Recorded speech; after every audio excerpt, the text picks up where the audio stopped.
Elle a craché cette phrase comme du venin. Le plus beau cadeau serait que tu meurs. L'espace d'un instant, j'ai senti mon cœur s'arrêter. Mes mains tremblaient, non pas à cause de l'âge, mais d'incrédulité. Ma propre fille, celle que je portais dans mon ventre, me regardait comme si j'étais un poids mort. Ces mots résonnent encore en moi, tranchants comme des rasoirs. La pièce était plongée dans un silence pesant, rompu seulement par le son lointain d'une télévision allumée dans une autre pièce. Elle détourna le regard, froide, comme si elle ne me reconnaissait plus comme sa mère. Et à cet instant, je compris, quelque chose de plus grave se jouait. Ce n'était pas seulement un manque de respect. C'était une tentative d'effacer mon existence, de me précipiter dans l'abîme avant l'heure. J'ai regardé le contrat de prêt sur la table. Chaque chiffre représentait des années de sueur, des journées entières de lutte, des nuits où mon dos me faisait mal et mes genoux me brûlaient, mais je ne voulais pas m'arrêter. J'avais porté des familles entières, tel un vieux pont de bois supportant des marches ingrates. Et maintenant, ce pont brûlait sous mes yeux. Quel genre de fille souhaite la mort de sa propre mère? L'amour, le sang et l'histoire que nous partageons ne signifient-ils rien? Cette question me rongeait, mais en même temps, elle me donnait de la force. Car je savais que derrière cette froideur, il y avait quelque chose qu'elle ne disait pas. Une cupidité cachée. Un complot que je n'avais pas encore découvert. Ces paroles ne m'ont pas seulement blessé. Elles m'ont réveillé. C'était comme un éclair traversant la nuit la plus noire, illuminant un chemin que je n'avais pas encore vu. Je pouvais accepter mon rôle de victime silencieuse, ou relever la tête et utiliser l'humiliation comme une arme. Ma respiration devint lourde. Mes ongles s'enfoncèrent dans le bois de la table. Je ne dis rien. Je la fixais simplement, laissant mon silence parler pour moi. Et à cet instant, une décision commença à poindre en moi, une décision qui allait tout changer.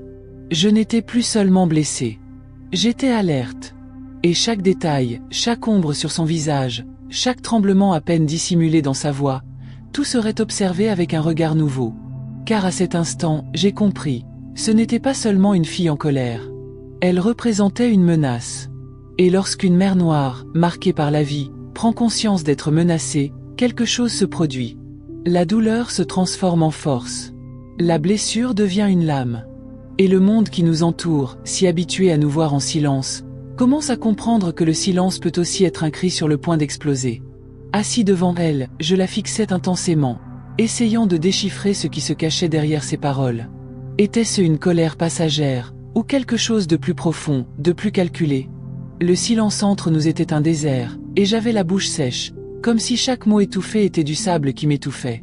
Mon cœur, cependant, battait sans répit, me rappelant que j'étais encore vivant, bien vivant, malgré le désir cruel qu'elle avait avoué sans vergogne.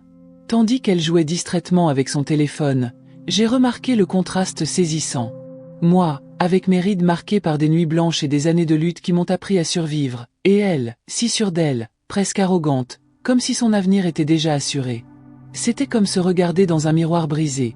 D'un côté, la mère qui m'avait toujours soutenu, de l'autre, une fille qui tentait maintenant d'effacer ses origines. J'ai commencé à repenser à tout ce que j'avais enduré. Les regards en coin au travail, comme si une vieille femme noire n'avait plus rien à offrir que l'épuisement. Les murmures des voisins, qui évaluaient mes vêtements simples, les comparant à l'éclat artificiel des femmes plus jeunes. Et maintenant, chez moi, la cruauté surgissait là où je m'y attendais le moins. Elle me faisait plus mal que n'importe quel commentaire malveillant d'inconnus. C'était mon propre sang qui tentait de me réduire en poussière. C'est peut-être pour cela que tant de gens choisissent de rester ici, après chaque révélation, car ils connaissent le poids d'une vie de silence et d'injustice. Ce n'est pas seulement mon histoire, c'est celle de nombreuses personnes qui ont été traitées comme si leur heure était venue, comme si elles n'avaient plus le droit de décider de leur propre destin. J'ai pris une grande inspiration. Je me suis souvenu de chaque nuit où je lavais le linge des autres pour nourrir la famille. De chaque bus bondé où je prenais debout, économisant soigneusement mes pièces, rêvant d'offrir à ma fille une vie plus digne. Et maintenant, elle me disait que le meilleur serait ma mort. C'était comme cracher dans l'assiette, mais en pire, elle crachait dans le cœur qui avait toujours battu pour elle. L'image du contrat sur la table ne quittait pas mon esprit. Il semblait me fixer, tel un morceau de papier vivant, témoin de tout ce qui se passait. Là se trouvait la clé de quelque chose que je ne comprenais pas encore pleinement, mais qui allait bientôt être révélé. Et c'est à ce moment-là, toujours silencieuse, que j'ai compris. Quand quelqu'un souhaite mettre fin à sa vie, c'est qu'il a déjà planifié ce qu'il allait faire de ce qui en restait. Et j'avais besoin de découvrir exactement ce qu'il voulait faire de mon absence. Cette nuit fut trop longue. Allongé dans mon lit, les yeux ouverts, je fixais le plafond taché par le temps. Chaque fissure était comme une cicatrice, me rappelant tout ce que j'avais enduré. Mais ce qui me faisait mal maintenant était différent. C'était comme si on m'avait arraché la dernière raison de croire qu'il existait encore de la gratitude au monde. Le silence dans la maison était pesant, mais en moi résonnait un bruit constant, comme un tambour lointain, battant sans discontinuer. Je ne pouvais oublier son regard, cette lueur froide qui ne correspondait pas à celle de la jeune fille qui, un jour, s'était jetée dans mes bras pour me demander de l'enlacer. Une question persistait. À quel moment avait-elle cessé de me voir comme une mère pour ne plus me voir que comme un obstacle? Je pensais au financement, à ce contrat sur la table, qui semblait fonctionner de lui-même. Il ne représentait pas seulement une valeur monétaire, mais le pouvoir de décider du lendemain. Et si je disparaissais, qui prendrait le contrôle? Cette pensée me donnait des frissons. La peur mêlée de colère créait en moi une étrange force, comme si l'obscurité dans laquelle on essayait de me pousser était précisément ce qui allumait une flamme en moi. Les images défilaient comme dans un film. Je la voyais adolescente, jetant son cahier sur le canapé et se plaignant de ne pas avoir les baskets dernier cri. Je me souvenais d'avoir contracté un prêt secret pour acheter un ordinateur d'occasion, juste pour éviter les moqueries à l'école. Je me souvenais des regards méprisants que me lançaient les mères plus aisées, comme si j'avais dépassé les bornes en essayant de donner plus que ça quoi je n'avais droit. Tous ces souvenirs, qui auraient dû être des liens d'affection, pesaient désormais comme des chaînes. C'était comme marcher dans un couloir étroit, éclairé par une faible ampoule. À chaque pas, le plancher craquait, signe que quelque chose allait s'effondrer. Et pourtant, j'ai persévéré. Car au fond de moi, j'étais certaine que cette humiliation ne marquerait pas seulement la fin d'une relation, mais le début de quelque chose de bien plus grand. L'aube arriva. Le premier rayon de lumière entra par la fenêtre, dorant les meubles usés. La clarté contrastait avec l'obscurité qui m'enveloppait encore. Et dans ce contraste, je compris. Quand la vie essaie de vous pousser au fond du gouffre, c'est là que l'on découvre jusqu'où l'on peut grimper. Et je savais que l'escalade ne faisait que commencer. Quelque chose se cachait dans l'ombre de cette phrase cruelle. Et ce que je découvrirais en exposant cette obscurité changerait tout une fois pour toutes. Le matin apporta un silence différent, presque provocateur. L'odeur du café flottait dans la cuisine, mais son goût n'était plus le même. Trop amer, comme si l'air lui-même avait absorbé la dureté des mots qui résonnaient en moi. Je regardai par la fenêtre et vis des enfants courir dans la rue, riant bruyamment, comme si le monde extérieur avait encore des couleurs. Et moi, dans cette maison, je me demandais à quel moment ma vie avait perdu sa légèreté. Ma fille remontait le couloir d'un pas ferme, sans me jeter un regard. Dans sa hâte, j'ai remarqué quelque chose que je n'avais jamais vu aussi clairement, l'absence d'affection. Cet élan n'était pas seulement physique, c'était comme si elle était pressée de se débarrasser de moi. Ce détail, si simple, m'a frappé plus profondément que des cris. Car parfois, l'indifférence est plus cruelle qu'une offense directe. Je me suis assise à table et j'ai laissé les souvenirs me revenir. J'ai revu la fête d'anniversaire où j'avais improvisé des ballons en papier crépon pour qu'elle ne se sente pas différente de ses camarades. Je me suis souvenu des regards méfiants des mères blanches à la porte de l'école quand j'arrivais en uniforme de femme de ménage, essayant de cacher mes mains couvertes de produits chimiques. Et je me suis souvenu de son sourire, petit mais plein de fierté, quand elle m'a présenté comme « ma mère ». Ce sourire avait disparu. C'est peut-être à ce moment-là que beaucoup ressentent le besoin de soutenir ce cheminement, laissant un signal silencieux indiquant que le message les a touchés.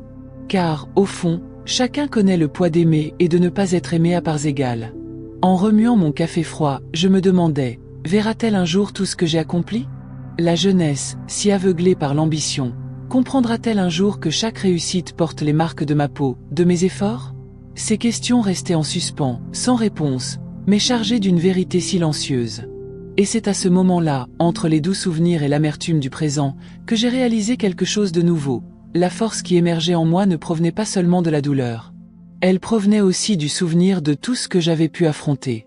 C'était comme si chaque humiliation passée servait désormais de ciment pour construire un mur de résistance. Je savais que l'histoire n'avait pas encore révélé ses cartes les plus importantes.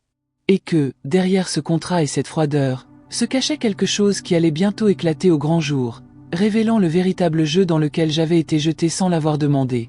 La tasse était encore devant moi lorsque j'entendis le bruit métallique de la clé tournant dans la serrure. Ce n'était pas l'aube, mais la sensation était la même. Un frisson me parcourut comme si quelque chose allait se produire. La lumière du soleil filtrait à travers les fentes du rideau, dorant la poussière en suspension dans l'air, et je me sentis tout petit dans cet espace qui avait toujours été le mien, mais qui me semblait soudain étranger. Chaque geste de ma fille, chaque pas ferme dans le couloir, semblait répété, comme si elle était portée par une émotion qui ne m'incluait pas. Il y avait quelque chose au-delà de la froideur, quelque chose que je ne pouvais pas encore nommer, mais qui pesait déjà comme une pierre sur ma poitrine. C'est à ce moment-là que j'ai compris une vérité amère. Quand quelqu'un souhaite votre départ, ce n'est pas seulement de l'indifférence. C'est parce qu'il a déjà calculé ce qu'il ferait du vide que vous laisseriez. La pièce semblait témoigner de mon inquiétude. Les meubles usés, hérités de périodes difficiles, recelaient les secrets d'années de lutte. Chaque éraflure sur le bois me rappelait une enfance créée à la va-vite, de petits rêves que j'essayais de transformer en grands pour elle. Mais maintenant, en regardant autour de moi, j'avais l'impression que tout ce passé était réécrit sans ma permission. C'était comme marcher sur une glace mince. D'un côté, l'espoir qu'il puisse peut-être subsister des regrets. De l'autre, la peur que les ténèbres aient déjà tout emporté.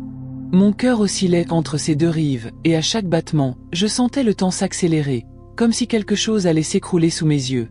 Je me souvenais d'une nuit lointaine où je l'avais emmenée à l'hôpital, petite et fiévreuse, et où j'étais restée assise des heures sur la chaise dure, priant en silence, incertaine de la revoir un jour sourire. Cette peur était immense, mais différente de ce que je ressens aujourd'hui. Car à l'époque, il y avait l'incertitude, mais il y avait aussi l'amour. Maintenant, il ne me restait que la cruelle certitude qu'elle m'avait elle-même transformée en ombre. Et au plus profond de ce silence pesant, un soupçon commença à se former, encore flou, mais impossible à ignorer. Comme une porte entr'ouverte dans un couloir sombre, invitant à l'inconnu. Quelque chose me disait que le contrat sur la table n'était pas qu'un simple papier. C'était la trace d'un secret plus grand encore caché derrière la hâte et le regard froid de ma propre fille. Le soupçon qui grandissait en moi était comme une ombre qui s'allongeait à chaque seconde qui passait. Ce n'était pas seulement le contrat sur la table, ce n'était pas seulement la phrase cruelle qu'elle avait prononcée. C'était tout, le regard froid, la hâte, l'absence de tout geste affectueux. J'avais l'impression d'être dans une pièce aux fenêtres closes, où la lumière tentait encore de pénétrer par de minuscules interstices, mais était constamment étouffée par l'obscurité qui dominait l'espace. En observant ma fille de loin, j'ai remarqué qu'elle se déplaçait sans hésitation dans la maison, comme si elle lui appartenait, comme si je n'y avais plus ma place. Ce simple détail m'a transpercé comme une lame fine. Car, si mon corps occupait encore cet espace, ma présence semblait déjà effacée de sa mémoire. J'étais une ombre marchant dans ma propre histoire. C'était étrange comme la vie pouvait réunir des extrêmes si opposés. Je me souvenais de la joie sincère de la voir faire ses premiers pas, d'entendre son rire résonner dans la cour. Je me souvenais de l'odeur du pain qui cuit, du temps où nous pouvions encore transformer de petits gestes en grandes victoires. Maintenant, ces souvenirs brillaient comme des étoiles lointaines, visibles mais inaccessibles.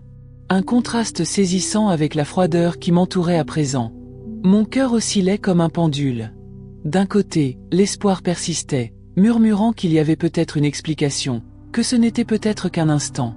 De l'autre, la peur s'alourdissait, apportant avec elle la certitude que quelque chose de plus grand se tramait, quelque chose qui impliquait non seulement des paroles cruelles, mais aussi des décisions silencieuses qui pourraient m'effacer à jamais. À chaque respiration, j'avais l'impression de franchir une porte invisible. D'un côté, la douleur et la déception. De l'autre, une vérité qui pouvait tout changer. Mais cette porte restait fermée, me forçant à attendre, à chercher les signes, les détails cachés dans les fissures du quotidien. Et je restais ainsi, comme quelqu'un qui retient son souffle, sentant que la réponse était proche, mais encore hors de portée. Un souffle suspendu, au bord d'un secret qui allait bientôt être révélé. Le sentiment d'être confronté à quelque chose de caché commença à façonner chacun de mes gestes. Ce n'étaient plus de vagues soupçons, mais des signes qui se répétaient, formant un motif silencieux que je ne pouvais plus ignorer. Le contrat sur la table semblait palpiter, comme si chaque ligne écrite recelait un secret à déchiffrer. Et tandis que ma fille traversait la maison avec l'assurance de quelqu'un qui possède déjà tout, j'observais en silence, absorbant chaque détail comme quelqu'un qui assemble les pièces d'un puzzle. C'était comme traverser un champ de terre desséché, attendant la première goutte de pluie. Je savais que quelque chose allait percer, mais cela n'avait pas encore pris forme. Cet écart entre ce qui se révèle et ce qui reste caché est le lieu où l'esprit travaille le plus, Et c'est là que j'ai commencé à planifier, non pas à la hâte, mais avec précision. À chacun de ses gestes, je voyais non seulement son indifférence, mais aussi le reflet de ce qui pourrait m'arriver si je ne me relevais pas. Des images défilaient dans mon esprit, mêlant passé et futur. Je me voyais seul dans une maison vide, aux murs froids, effacé de mon histoire. Mais je me voyais aussi dans un autre décor, debout devant des yeux qui n'imaginaient pas ma force, révélant chaque secret caché dans l'ombre. Ces deux images s'affrontaient en moi, comme la lutte entre la lumière et l'obscurité. C'est ce contraste qui m'empêchait de dormir. La peur de tout perdre et l'espoir de renverser la situation coexistaient, alimentant une tension qui m'empêchait de capituler. Je savais que chaque faux pas pouvait coûter cher, mais aussi que chaque silence stratégique pouvait me donner l'avantage dont j'avais besoin. Il est curieux de constater à quel point des histoires comme celle-ci éveillent une conscience chez ceux qui les écoutent. Nombreux sont ceux qui, à l'écoute de ces multiples facettes de douleur et de découverte, ressentent le besoin de partager leurs propres expériences, comme si un simple commentaire était aussi une forme de résistance. Car lorsque la douleur trouve un écho, elle cesse d'être un fardeau solitaire et se transforme en force partagée. Ainsi, m'accrochant à mes mots et à mes expressions, je laissais le temps s'étirer, conscient que la révélation était encore à venir. Un secret plus grand, caché sous mes yeux, attendait le moment propice pour se révéler et je sentais déjà son souffle tout proche. Le temps semblait s'éterniser, mais en même temps, chaque seconde avait un poids différent, comme si l'air était chargé d'une révélation. Les jours prenaient un rythme étrange. Ma fille traversait les pièces d'un pas assuré, et moi, silencieusement, je devenais spectateur d'une pièce où soudain, j'avais l'impression d'avoir perdu le rôle principal. C'était comme si quelqu'un d'autre répétait ma propre vie, tandis que je me cachais derrière le rideau, observant. Le contrat restait là, sur la table, immobile, mais vivant à mes yeux. Je le voyais comme un corps endormi, prêt à se réveiller à tout instant. Impossible de ne pas sentir que chaque mot imprimé contenait un poison déguisé en promesse. Le simple contact du papier me donnait des frissons, comme si l'encre risquait de me brûler la peau.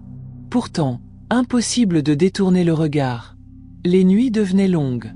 Je me levais pour boire de l'eau et me retrouvais debout devant le miroir, à contempler mon reflet. La faible lumière du couloir creusait de profondes rides dans mes rides, me rappelant tout ce que j'avais déjà vécu et tout ce que je pouvais encore perdre. L'incertitude m'enveloppait comme un brouillard. Avais-je encore la force d'affronter cela ? Ou étais-je face à un jeu déjà joué, où ma présence n'était qu'un détail à effacer ? Et pourtant, en même temps, quelque chose en moi refusait de céder. C'était petit mais ferme, comme une flamme qui résiste au vent. Le souvenir de chaque combat que j'avais mené m'a fait réaliser que je ne portais pas seulement la peur. C'était aussi une clarté grandissante, émergeant entre les fissures de la douleur, révélant que j'avais peut-être plus de pouvoir que je ne le pensais. Ce contraste était constant, mon cœur se serrait face à la froideur de ma fille, et mon esprit commençait silencieusement à tisser des pistes. À chacun de ces gestes, j'enregistrais un nouvel élément, un nouvel indice. C'était comme traverser un labyrinthe obscur, où chaque recoin pouvait être une menace, mais aussi une issue. Et plus je l'observais, plus je sentais que le plus grand secret, caché entre les lignes du contrat et dans ses silences, était sur le point d'être révélé. Quelque chose attendait, juste sous la surface, comme un murmure contenu qui pouvait soudain tout changer. Les heures commençaient à peser lourdement sur mes épaules. À chaque mouvement de ma fille, j'avais l'impression que le sol sous mes pieds cédait lentement, révélant un abîme qui s'ouvrait silencieusement. Il n'y avait ni cri, ni confrontation directe, juste une froideur méticuleuse, comme si le temps attendait son œuvre d'effacement. Cette absence de chaleur était encore plus cruelle que n'importe quelle dispute, car elle s'infiltrait dans l'air de la maison, rendant tout glacial et terne. Parfois, je fermais les yeux et je me voyais marcher dans un étroit couloir. À droite, la lumière d'un passé plein de luttes, mais aussi de petites victoires qui m'avaient soutenu jusqu'à présent. À gauche, l'ombre d'un avenir incertain, où mon nom pourrait être oublié comme la poussière emportée par le vent. Je marchais dans ce couloir à petits pas, essayant de maintenir l'équilibre entre les deux côtés, incertain de celui où j'allais tomber. Le contrat sur la table n'était plus un simple papier. C'était comme un miroir déformant, reflétant des possibilités qui me troublaient. D'un côté, il offrait la promesse d'une sécurité, fruit d'années de sacrifices. De l'autre, il révélait la menace d'être remplacé, jeté, effacé comme une signature raturée. Cette dualité me rongeait, créant un nœud que même les larmes ne pouvaient dénouer. Pourtant, en moi, une voix douce commençait à s'élever. Elle était fragile, mais persistante. Elle me rappelait les nuits sans nourriture, les jours d'humiliation voilée et les regards qui cherchaient à me réduire à néant. Si j'avais survécu à tout cela, pourquoi céderais-je maintenant? Le doute me hantait, mais la confiance, encore timide, commençait à s'élever comme un fil de lumière perçant les ténèbres. Ce contraste entre confiance et doute était constant. Il y avait des moments où je croyais apercevoir une issue, et d'autres où tout semblait s'écrouler. Mon cœur s'emballait comme s'il suivait ce jeu d'ombre et de lumière, renforçant le sentiment que quelque chose d'essentiel était sur le point d'être révélé. Et ainsi, entre les souvenirs qui me soutenaient et les incertitudes qui me tourmentaient, je sentais que le temps approchait d'un moment décisif. Le silence de la maison semblait retenir son souffle avec moi, comme si tous les meubles, les murs et les ombres attendaient, avec moi, la révélation qui se profilait encore à l'horizon. C'est alors que j'ai compris que toute ma vie m'avait préparé à ce moment. Le silence pesant de la maison ne m'écrasait plus. Il résonnait désormais comme une scène vide sur le point d'accueillir sa première lumière. Je n'étais pas seulement une mère blessée par des mots cruels. J'étais la femme qui avait porté le poids de générations et qui, face à la menace d'être effacée, avait découvert en elle une force que beaucoup n'auraient jamais imaginée. J'ai relu le contrat et cette fois, je l'ai perçu non pas comme une simple phrase, mais comme une clé. Il représentait non seulement ce que ma fille souhaitait accomplir au prix de mon absence, il prouvait aussi que j'avais encore des choix. Cette prise de conscience a transformé ma peur en quelque chose d'autre. C'était comme traverser une tempête et constater soudain que le ciel commençait à se dégager derrière les nuages. La douleur était toujours là, vive, mais elle ne me dominait plus. C'était un carburant. Chaque souvenir de nuit d'effort, chaque regard de mépris que je supportais en silence, servait désormais de brique à un mur construit en moi. Je comprenais que la fragilité qu'elle voyait en moi n'était qu'une partie de l'histoire.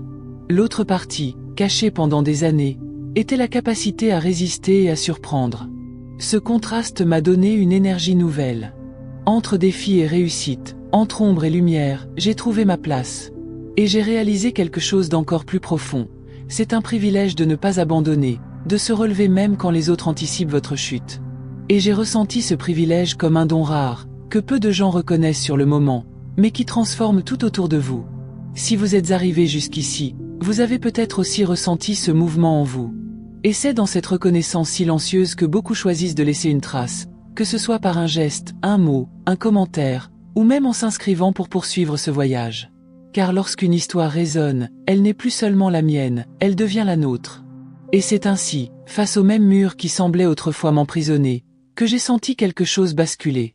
Ce n'était pas encore une résolution définitive, mais une certitude naissait, je n'étais pas en train de disparaître. Je commençais tout juste à écrire, de mes propres mains, la partie la plus puissante de mon histoire.